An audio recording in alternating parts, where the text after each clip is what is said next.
வணக்கம், என் பெயர் சி. சமீக்ஷா. நான் அரசு முன்மாதிரி மேல்நிலைப் பள்ளியில் 11ஆம் வகுப்பு ஆப்பிரிவில் படிக்கின்றேன். வணக்கம், என் பெயர் சி. மனிஷா. அரசு முன்மாதிரி மேல்நிலைப் பள்ளியில் 11ஆம் வகுப்பு ஆப்பிரிவில் படிக்கிறேன்.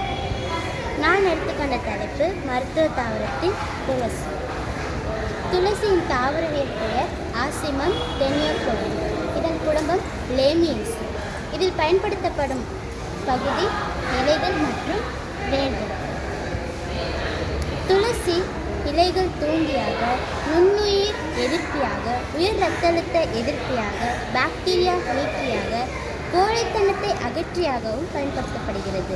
அது மட்டுமில்லாமல் மலேரியா காய்ச்சலுக்கு இதன் வேர் கஷாயம் வேர்வை ஊக்கியாக பயன்படுத்தப்படுகிறது. நன்றி. நான் எடுத்துக்கொண்ட தலைப்பு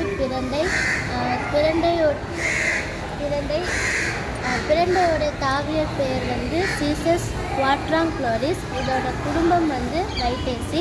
இது பயன்படும் தாவரம் தண்டு வேர். தண்டையும் அதாவது எலும்பு முறிவுகளுக்கெல்லாம் இதோட தண்டையும் வேரையும் அரைச்சி அந்த கழும்பை நம்ம பயன்படுத்தினோன்னா சரியாயிடும். அதுக்கப்புறம் ஆஸ்மா, வயிற்று வலி, இந்த வலிகளுக்கெல்லாம் இதோட முழு தாவரத்தையும் நம்ம பயன்படுத்தினா குணமாயிடும். அதுவும் இல்லாமல் இது பெண்களுக்கும் குழந்தைகளுக்கும் மிக உதவியாக இருக்கும். இதில் நிறைய கால்சியம் சத்து இருக்குது. நன்றி.